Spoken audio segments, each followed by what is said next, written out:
Assalamualaikum warahmatullahi wabarakatuh. Perkenalkan, nama saya Muhammad Fauzan dengan nomor NPM 201705136 dari kelas A Ilmu Komputer 2020. Pada video kali ini saya akan menjawab tugas 8 plus UTS mata kuliah teori bahasa dan otomata. Ada soal yang pertama, itu tentang konversi DFA ke ekspresi reguler. Di sini udah ada DFA-nya, di mana ada tiga state, yaitu Q0, Q1, Q2. Pertama kita buat persamaannya dulu dengan analisis inputnya. Ada persamaan yang pertama yaitu Q0 sama dengan epsilon. Kenapa epsilon? Karena Q0 merupakan initial state di mana dia tidak menerima input. Jadi kita tulis epsilon, lalu plus Q0.0 karena Q0.0 menuju ke state Q0 atau ke dirinya sendiri. Plus Q2.0 juga sama, Q2.0 menuju ke Q0. Dengan demikian jadilah persamaan pertama. Persamaan yang kedua juga sama. Di sini ada Q1 sama dengan Q0.1, di mana Q0.1 itu menuju ke Q1. Plus Q1.1 juga sama, plus Q2.1 juga sama. Terbentuklah persamaan kedua. Persamaan ketiga juga sama konsepnya, yaitu di sini ada Q2 sama dengan Q1.0. Lalu kita lakukan penyederhanaan di persamaan di atas. Di sini juga ada hukum Arden, nanti kita pakai untuk penyederhanaannya. Yang pertama itu kita sederhanain persamaan kedua, yaitu Q1 sama dengan Q0.1 plus Q1.1 plus Q2.1.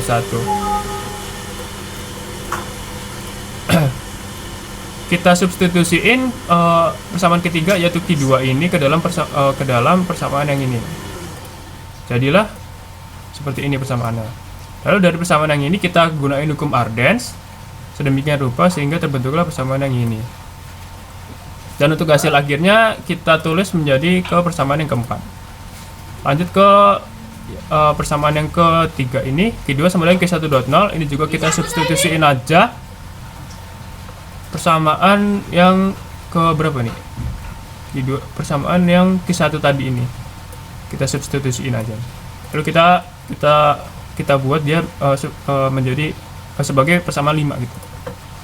Lalu untuk persamaan Q0 lah, di sini Q0 sama dengan epsilon plus Q0.0 plus Q2.0. Ini juga kita substitusiin aja. Sini kita substitusiin persamaan Q2 tadi. Nah, ini kita substitusiin, jadilah persamaannya seperti ini. Lalu kita gunain hukum Arden sedemikian rupa sehingga persamaannya menjadi seperti ini. Dan seterusnya epsilon nanti hasil akhirnya itu epsilonnya udah nggak ada gitu. Nah, ini adalah hasil akhirnya. Lanjut ke soal yang kedua, yaitu membuat pola ekspresi reguler dari plat nomor kendaraan tempat Anda tinggal dan ubah ke bentuk DFA. Di sini polanya. Di sini saya pola Lampung kan BE diikuti dengan 4 angka. 0 sampai 9, 0 sampai 9, 0 sampai 9, 0 sampai 9. Nah, di sini saya domisilinya di Pringsewu. Pringsewu itu platnya itu U. Nah, ini platnya U, dan untuk yang terakhir itu input A sampai Z. Nah, ini adalah plat kendaraan nomor saya. Nah, ini ada bentuk DFA-nya. Di sini bisa kita lihat initial state-nya adalah Q0.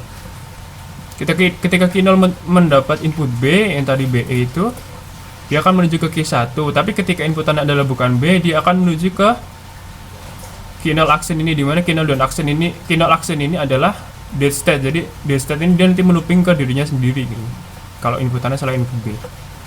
Lalu dari Q1 ketika inputannya adalah E, dia akan menuju ke Q2, dan ketika selain E dia akan menuju ke dead state juga, sama seperti yang awal tadi. Lanjut dari Q2, ketika inputannya adalah angka, dia akan menuju ke Q3, tapi ketika inputannya adalah selain angka, dia akan menuju ke dead state juga karena mengikuti dari pola yang ini. Lanjut jadi BE angka. Nah, sampai sini ini sama aja konsepnya gitu ya. Ketika input sampai dari ke-6 ini, ketika inputan adalah U, dia akan menuju ke Q7, tapi ketika selain dari U, dia akan menuju ke dead state.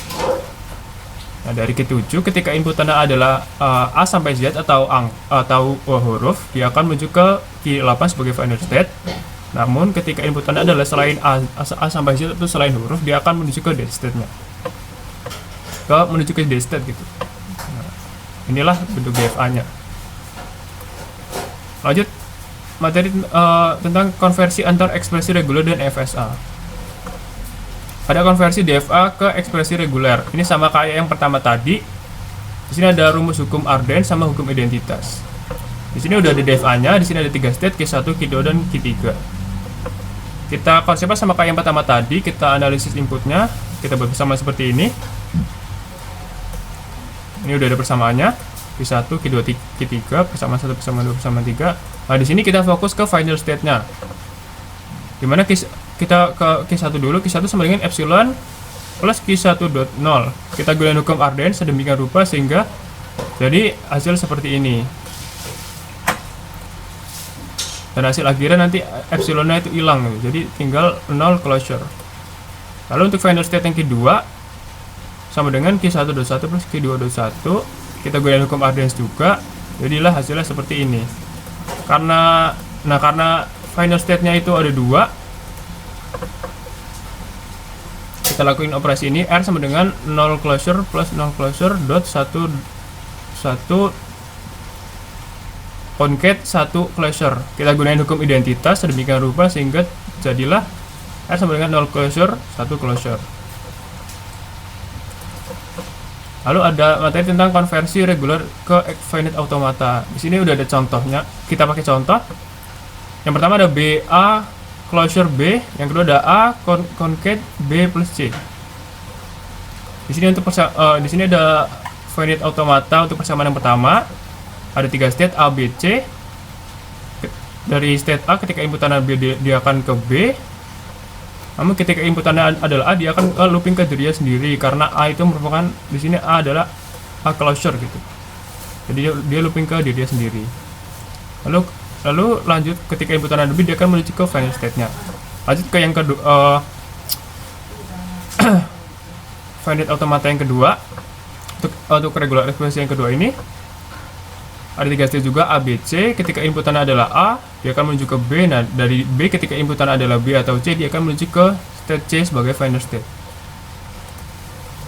Lanjut ada pumping lemma.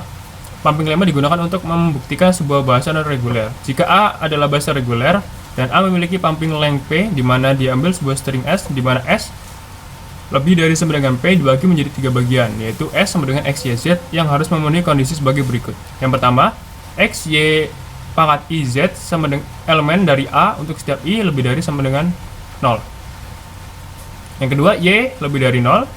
Yang ketiga, X, Y kurang dari atau sama dengan P. Lalu ada tata bahasa atau grammar reguler. Tata bahasa reguler digunakan untuk mengefektifkan penulisan dalam bahasa komputer atau mesin. Berikut tipe grammar berdasarkan Noam Chomsky. Nah, di sini bisa kita lihat, menurut Noam Chomsky tipe grammar itu ada 4. Yaitu ada tipe 0, tipe 1, tipe 2, tipe 3. Di tabel ini ada grammar yang diterima, bahasa yang diterima, dan automation-nya. Di sini bisa kita lihat untuk yang pertama tipe 0, grammar yang diterima adalah unrestricted grammar. Bahasa yang diterima adalah recursively enumerable language, dan automation adalah Turing machine. Untuk tipe 1 sampai tipe 3-nya bisa dilihat sendiri di sini di dalam tabel. Di sini ada contohnya. Grammar G secara formal dapat dideskripsikan dalam 4 tuple, yaitu G sama dengan V TSP, di mana V merupakan himpunan variabel atau non-terminal simbol, T merupakan himpunan simbol terminal, S merupakan simbol startnya, dan P merupakan production rules terminal dan non-terminal. Sini bisa ada contoh G, grammar G sama dengan sedemikian rupa. Kita cari tuple-tuplenya. Di sini didapetin tuplenya V sama dengan S, AB, T sama dengan AB, S sama dengan S, dan seterusnya. Nah, dari contoh dari grammar G yang di atas ini bisa hasil akhirnya bisa contoh string yang dapat dibentuk dari grammar tersebut adalah teman-teman ada S, A kapital, B kapital, A kecil, B kapital, dan A kecil, B kecil. Mungkin sekian video dari saya. Mohon maaf jika ada kekurangan. Sekian, terima kasih. Saya akhiri. Wassalamualaikum warahmatullahi wabarakatuh.